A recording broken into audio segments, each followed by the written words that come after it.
Hello friends,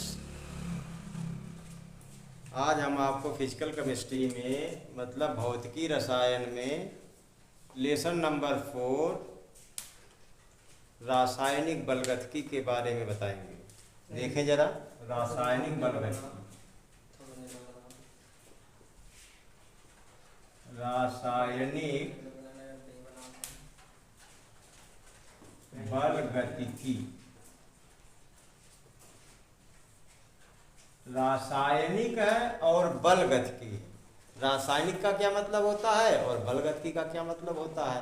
तो रासायनिक का मतलब है केमिकल,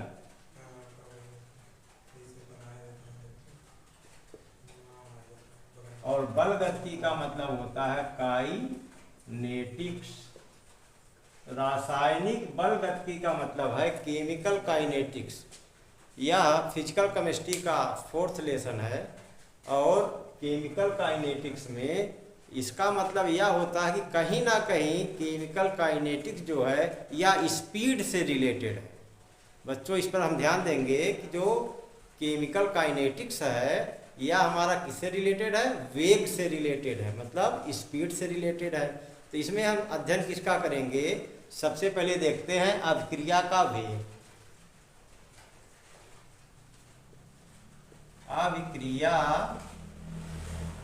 अभिक्रिया का वेग। इंग्लिश में इसको अगर देखेंगे तो लिखेंगे rate of reaction. Rate of reaction में हम लोग मुख्य रूप से 3 चीजों का अध्ययन करेंगे। पहला, अभिक्रिया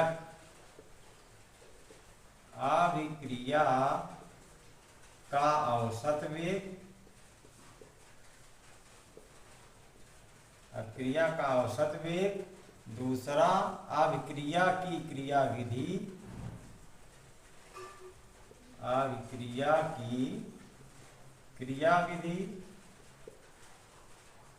और तीसरा जो है अभिक्रिया को प्रभावित करने वाले कारक। अभिक्रिया को प्रभावित करने वाले कारक। प्रभावित करने वाले कारक।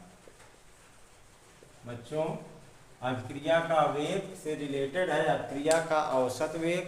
तो सबसे पहले अध्ययन हम लोग करेंगे कि अभिक्रिया का औसत वेग होता क्या है। तो अभिक्रिया का जो औसत वेग है इसकी परिभाषा अगर हम देखें तो एकांक समय में अभिकारक और उत्पाद की सांद्रता में परिवर्तन की दर। एकांक समय में अभिकारक और उत्पाद की सांद्रता में परिवर्तन की दर उस अभिक्रिया की औसत दर कहलाती है। इस चीज को पहले हम नोट करेंगे कि अभिक्रिया का औसत वेग क्या होता है। तो एकांक समय में अभिकारक और उत्पाद की सांद्रता में परिवर्तन की दर उस अभिक्रिया की औसत दर, चाहे इसको हम उस अभिक्रिया का औसत वेग भी कह सकते हैं। तो आप लोगों को परिभाषा याद हो गई होगी कि अभिक्रिया का औसत वेग या अभिक्रिया की औसत दर किसे कहेंगे। तो एकांक समय में अभिकारक और उत्पाद की सांद्रता में परिवर्तन उस अभिक्रिया का औसत वेग कहलाता है। तो अगर हम मान लें कि अभिक्रिया का औसत वेग निर्धारण कैसे करेंगे, तो अभिक्रिया का औसत वेग का निर्धारण करने के लिए मान लिया जाए कोई अभिक्रिया है R और P उत्पाद का निर्माण कर रहा है। कोई अभिकारक R है जो P उत्पाद का निर्माण कर रहा है।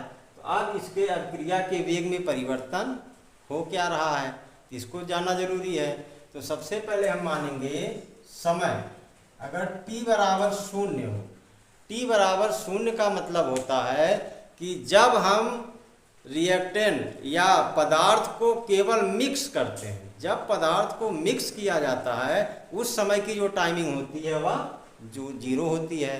तो t बराबर 0 पर जो अभिकारक है इसकी सांद्रता को 10 मान लेते हैं। t बराबर 0 पर अभिकारक की सांद्रता को 10 मान लेते हैं और t बराबर 1 पर अभिकारक की जो सांद्रता है उसको 8 मान लेते हैं। एक चीज का ध्यान रखेंगे कि जब t बराबर 0 है और अभिकारक की सांद्रता 10 है तो किसी उत्पाद का निर्माण नहीं हो रहा है। तो ऐसी स्थिति में जो P की वैल्यू होगी वह शून्य हो जाएगी, क्योंकि जब अभिक्रिया हो नहीं रही है तो किसी उत्पाद का निर्माण नहीं हो रहा है।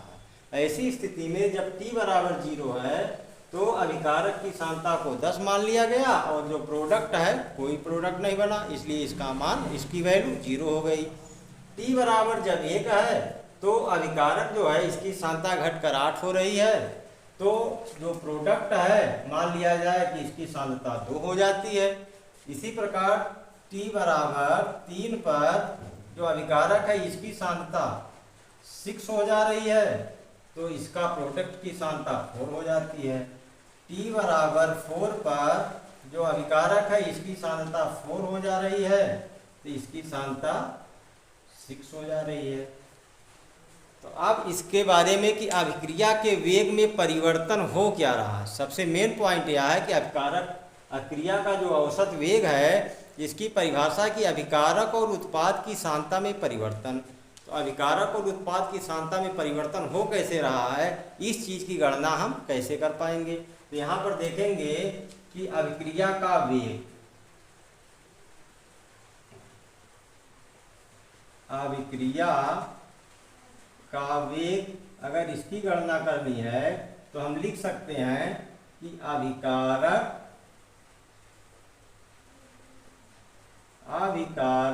के घटने की दर, अभिकारक के घटने की दर, या ऐसे भी लिखा जा सकता है कि अभिक्रिया का वेग बराबर, अभिक्रिया का वेग बराबर उत्पाद के बढ़ने की दर, उत्पाद के बढ़ने की दर।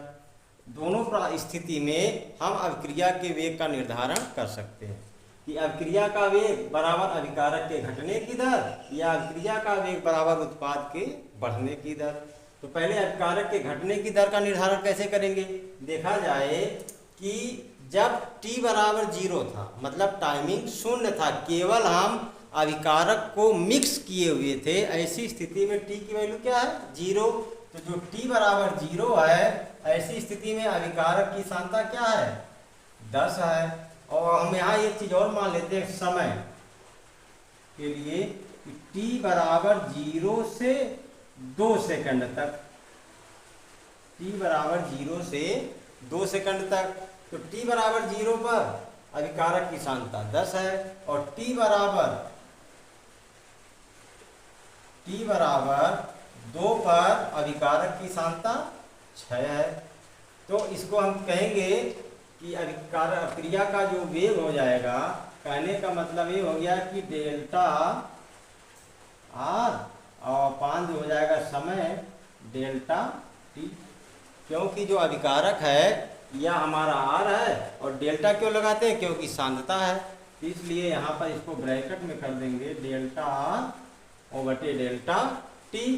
तो डेल्टा आर की वैल्यू क्या होती है, इसको लिख सकते हैं R2 और माइनस R1, और डेल्टा टी को लिख सकते हैं T2 माइनस T1। तो यहाँ पर हम देखेंगे कि जो R1 है 10 है और R2 क्या है 6 है। तो R2 माइनस R1 करेंगे अगर, तो इसका मतलब हो गया कि 6 माइनस 10 और अपान T फुल टाइमिंग क्या हो रही है, यह हो गया हमारा T इक्वल टू 2 है, मतलब T1 और T2, तो हो गया 2 माइनस 0। तो 6 में से 10 घटाएंगे तो हो जाएगा -4 और 2 में से 0 निकालेंगे तो हो जाएगा 2, डिवाइड कर देंगे तो आ जाएगा -2। ये तो हो गई हमारे अभिक्रिया के वेग, मतलब अभिकारक के घटने की दर बराबर -2 आ गया। अब उत्पाद के बढ़ने की दर को देखा जाए T बराबर 0 से, तो T बराबर 0 से 2 सेकंड के लिए अगर निर्धारण किया जाए, तो जो T बराबर 0 है, ऐसी स्थिति में जो अभिकारक उत्पाद की सांद्रता A बराबर 0 है और t बराबर 2 पर अभिकारक की सांद्रता क्या हो जा रही है, 4 हो जा रही है। तो इसको हम मान लेते हैं P1 और इसको मान लेते हैं P2, क्योंकि उत्पाद के बढ़ने की दर equal to delta P upon delta T इसके बराबर हो गया। तो डेल्टा P का मतलब हो गया अंतिम परिवर्तन माइनस प्रारंभिक परिवर्तन अपान डेल्टा T। तो P2 माइनस P1, अब ये हो गया P2 और ये हो गया P1, तो इक्वल टू हो गया 4 माइनस 0 और upon 2 minus 0 is equal to 4 upon 2, divide कर देंगे तो आ जाएगा 2। यहाँ एक चीज बच्चों देखेंगे हम कि अभिक्रिया के घटने की दर, तो अभिक्रिया में जितने घटने की दर हो रही है उसी के सापेक्ष उत्पाद के बनने की भी दर हो रही है, क्योंकि यहाँ जब अभिक्रिया का वेग अभिकारक के घटने की दर के रूप में निकाल रहे हैं तो -2 आता है, और जब अभिक्रिया के वेग उत्पाद बढ़ने की दर में निकालते हैं तो +2 आता है। इसका क्या तात्पर्य है, क्योंकि जब अभिक्रियाएं होती हैं, जब अभिकारी अणुओं को आपस में मिलाया जाता है तो होता क्या है कि धीरे धीरे जैसे जैसे टाइमिंग बीतती जाती है अभिकारक के जो अणु होते हैं धीरे धीरे विलुप्त होते जाते हैं और उत्पाद का निर्माण होता जाता है। यह कॉमन सेंस है, हम आप सभी लोग जानते हैं कि जैसे जैसे अभिक्रियाएं होती जाती हैं अभिकारी अणु क्या होते हैं, मिक्स होते जाते हैं और उत्पाद बनता जाता है, तो उत्पाद के अणुओं में वृद्धि होती है और अभिकारक के अणुओं में कमी होने लगती है। लेकिन दोनों स्थिति में, क्योंकि हम जब वेग का ही तो निर्धारण कर रहे हैं, वेग का निर्धारण कर रहे हैं, इसका मतलब चाहे अभिक्रिया की अभिकारक के घटने की दर से निकालें या उत्पाद के बढ़ने की दर से निकालें, निकाल तो वेग ही रहे हैं ना। तो कभी कभी मन में आता है कि अभिक्रिया का वेग एक अभिकारक के घटने से निकाल रहे हैं तो माइनस आ रहा है और बढ़ने से उत्पाद के निकाल रहे हैं तो प्लस आ रहा है। तो इसमें ऐसा क्यों ना किया जाए कि उत्पाद अभिकारक के घटने की दर और उत्पाद के बढ़ने की दर दोनों के सांद्रताएं का मान बराबर आता रहे। तो इसके लिए क्या किया जाए, यहाँ पर अगर, क्योंकि जब अभिकारक घट रहा है तो यहाँ पर हम माइनस का सिंबल देते हैं, माइनस की साइन देंगे, और यहाँ उत्पाद जो बन रहा है तो यहाँ पर प्लस का साइन होता है। तो वैज्ञानिकों के द्वारा अगर यह मान लिया जाए कि इसके पहले, इन दोनों के पहले अगर हम एक माइनस, एक्स्ट्रा माइनस लगा दें, अभिकारक की जो सांद्रता में परिवर्तन हो रहा है उसके पहले अगर हम एक एक्स्ट्रा माइनस लगा दें और इसके आगे एक एक्स्ट्रा माइनस लगा दें तो होगा क्या, देखें, इसके आगे एक यहाँ एक्स्ट्रा माइनस लगा दिए, इसके आगे एक एक्स्ट्रा माइनस लगा दिए, तो यहाँ पर तो आ गया -2, लेकिन इसके आगे भी एक माइनस आ जाएगा, तब क्या होगा, दोनों की वैल्यू +2 के बराबर आ जाएगी। आपके समझ में आया होगा कि जब अभिक्रिया का औसत वेग हम निकालते हैं तो अभिकारक के घटने की दर और उत्पाद के बढ़ने की दर, यह स्वाभाविक है कि जब अभिक्रिया हो रही है तो अभिकारक घटेंगे, अभिकारक के अणु घटेंगे और उत्पाद के अणु तो बनेंगे, या तो सभी लोग जान रहे हैं, हम सभी लोग। लेकिन अगर ऐसा कहा जाए कि अभिकारक के जब घटने की दर से हम निकाल रहे हैं तो सांद्रता जो हमारी है घट जा रही है, और उत्पाद के बढ़ने से दर निकाल रहे हैं तो उसकी सांद्रता बढ़ जा रही है। इसका मतलब अभिकारी अणुओं से निकाल रहे हैं, अभिकारक के घटने की दर से निकाल रहे हैं सांद्रता तो -2 आता है, उत्पाद के बढ़ने की दर से निकालते हैं सांद्रता तो +2 आता है। ऐसी स्थिति में अगर दोनों सांद्रताओं को बराबर करना हो तो इसके लिए वैज्ञानिकों के द्वारा सूझबूझ वाला एक सिंबल, अगर इसके पहले हम माइनस लगा देते हैं तो दोनों की सांद्रताओं का मान बराबर आ जाता है। कॉमन सेंस है बच्चों। इसी के लिए चलते हैं कुछ आपको नए टॉपिक पर और एग्जाम्पल के रूप में समझाते हैं।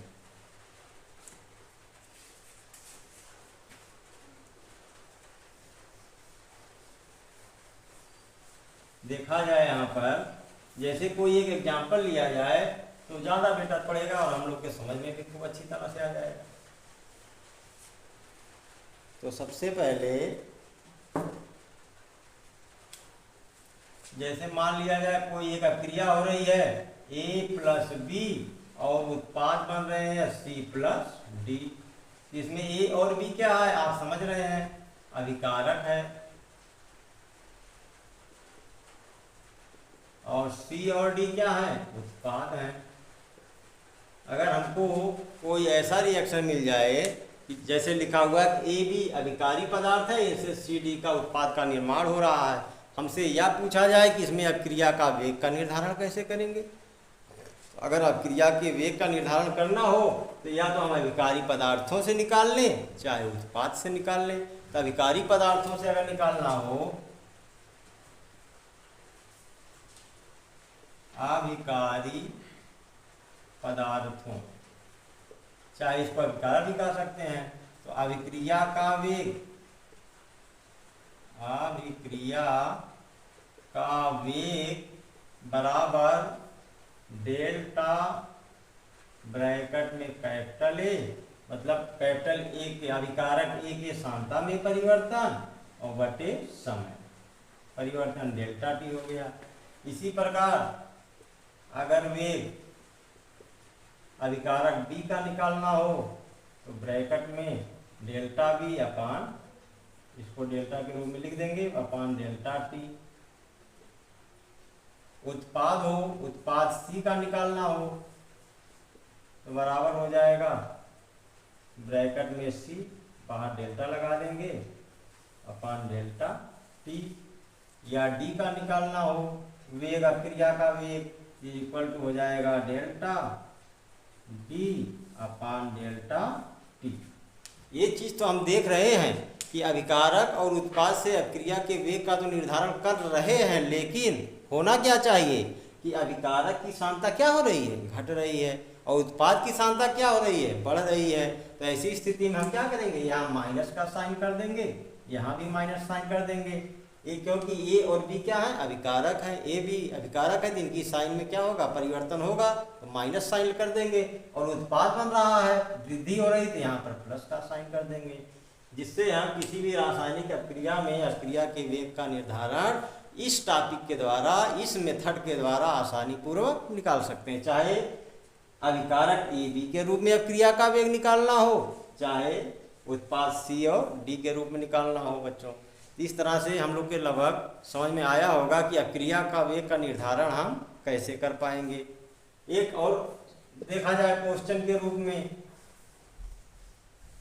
जैसे मान लिया जाए ए बी और सी प्लस डी का निर्माण हो रहा है। यहाँ पर कुछ नंबर दिए गए हैं, मान लीजिए इसको 2 मान लिया जाए, यहाँ 3 दिया है, यहाँ 4 दिया है, यहाँ 5 दिया है। तो हम लिखेंगे कैसे और इसको कैसे जान पाएंगे।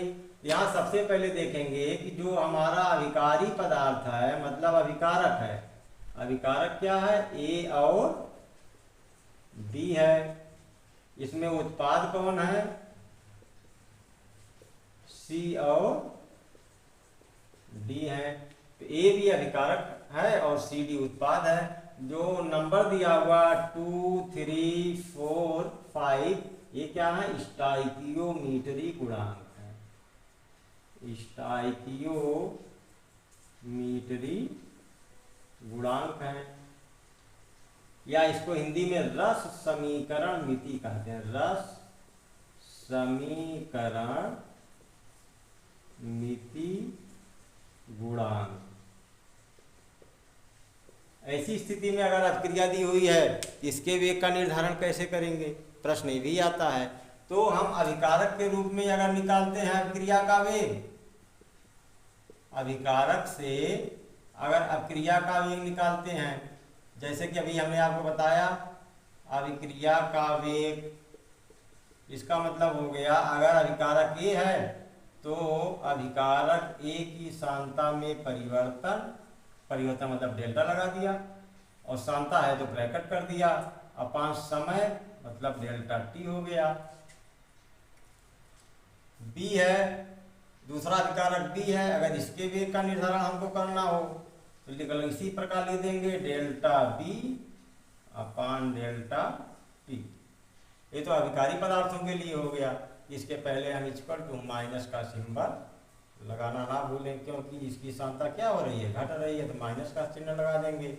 और आगे उत्पाद जो बन रहा है वेग है, तो वेग उत्पाद का निकालेंगे तो डेल्टा इंटू सांद्रता C ब्रैकेट में अपान डेल्टा T और डेल्टा D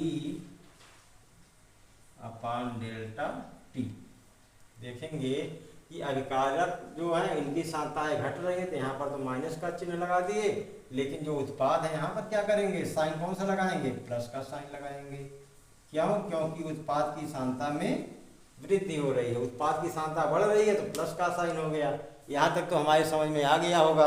लेकिन जो स्टाइकियोमीट्री गुणांक है इसका क्या मतलब है, रस समीकरण मिति। जब भी किसी समीकरण में अभिक्रिया के वेग का निर्धारण करते हैं तो सबसे मेन पॉइंट बच्चों क्या होता है कि जो स्टाइकियोमीट्री गुणांक है इससे हम क्या करते हैं, उस अभिक्रिया के वेग में भाग लगा देते हैं। क्या करते हैं, भाग लगा देते हैं, मतलब भाग करना पड़ेगा।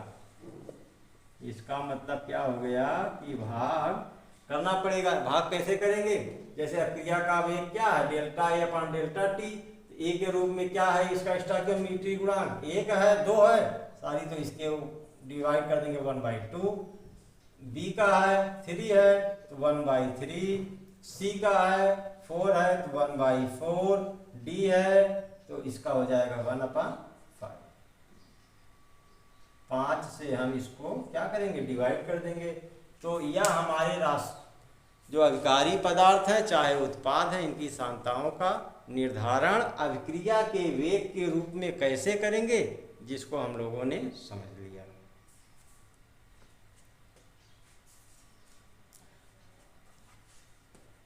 एक और चीज एग्जाम्पल, रियल एग्जाम्पल के रूप में देख लेते हैं।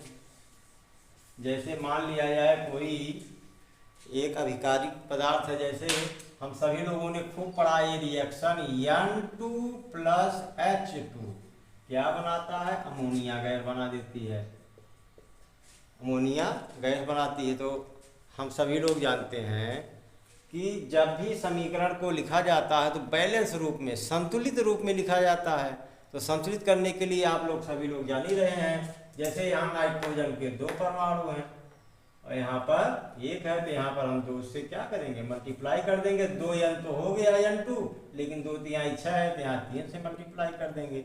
अगर अब हमें इस अभिक्रिया के वेग का निर्धारण करना हो तो क्या करेंगे, तो लिखेंगे अभिकारक के लिए अभिक्रिया का वेग, अभिक्रिया का वेग या बराबर क्या हो जाएगा, N2 की सांद्रता अपान डेल्टा टी, और यहाँ पर क्या करेंगे, माइनस का साइन लगा देंगे।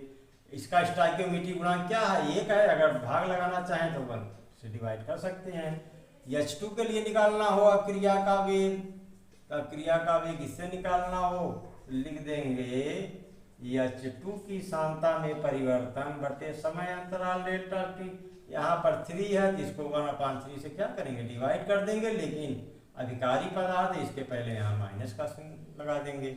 उत्पाद के लिए देखा जाए अगर इसके अभिक्रिया का वेग का निर्धारण करना है तो यहाँ तो क्या हो गया, NH3 की सांद्रता में परिवर्तन,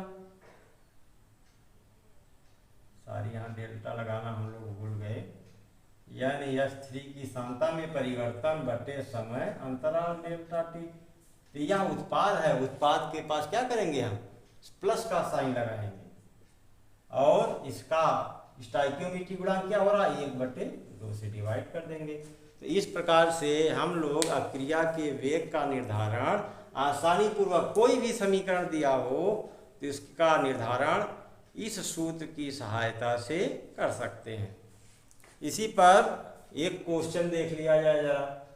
क्वेश्चन कैसा है, 1 मिनट बच्चों, जरा क्वेश्चन के बारे में, जब तक क्योंकि क्वेश्चन हम लगाएंगे नहीं तब तक हमारे समझ में आएगा नहीं, इसलिए एक क्वेश्चन देख लेते हैं। क्वेश्चन कैसा है, माना जाए कि कोई एक अभिकारक है, क्या चीज है, कोई एक अभिकारक है और या क्या कर रहा है, पी उत्पाद का निर्माण कर रहा है। तो इसकी अभिकारक की सांद्रता, अभिकारक की सांद्रता क्या हो रही है, अभिकारक की सांद्रता 0.03 मोलर, एम कैपिटल लेटर में मोलर से 25 मिनट में परिवर्तित होकर 25 मिनट में परिवर्तित होकर कितना हो जा रही है? 0.02 मोलर हो जाती है।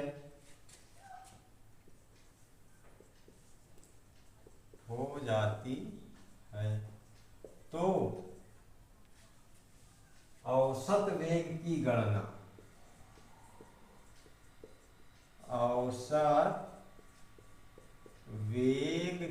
गणना, किसमें करना है? सेकंड में तथा मिनट में, दोनों इकाइयों में कीजिए। दोनों इकाइयों में कीजिए।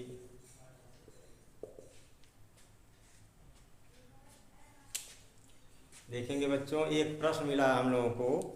अब क्रिया के वेग का निर्धारण कैसे करते हैं? एक प्रश्न है, क्वेश्चन नंबर, इसको मान लिया जाए फर्स्ट। कोई अभिकारी पदार्थ है जिसको हम R से डिनोट किए हैं, उत्पाद P का निर्माण कर रहा है।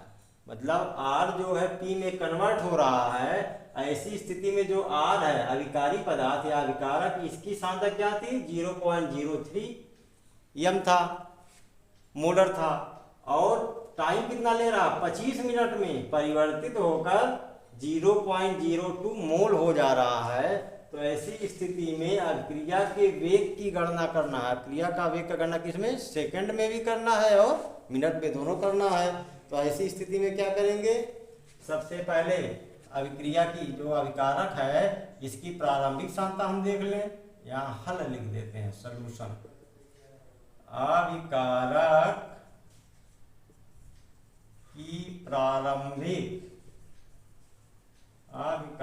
की प्रारंभिक सांद्रता। प्रारंभिक सांद्रता का मतलब हो गया क्या? R1 बराबर हो गया 0.03 मोलर। और अभिकारक की अंतिम सांद्रता क्या है? अभिकारक की अंतिम सांद्रता का मतलब हो गया क्या? R2। इसका मोल कितना हो रहा है? 0.02 मोलर आ रहा है। टाइम कितना लग रहा है? समय T बराबर मान लेते हैं 25 मिनट। तो सूत्र क्या लगाएंगे वेग के लिए? क्रिया का वेग बराबर क्रिया का वेग बराबर हो जाएगा डेल्टा R अपान डेल्टा T। यहाँ माइनस का सिंबल, क्योंकि अभिकारक की सांद्रता घट रही है। तो बराबर हो जाएगा ये डेल्टा R का मतलब R2 की सांद्रता माइनस R1 की सांद्रता बटे समय अंतराल। तब देखेंगे तो यहाँ R2 की वैल्यू कितना है? 0.02 माइनस 0.03 अपान टाइम कितना लग रहा है? 25 मिनट।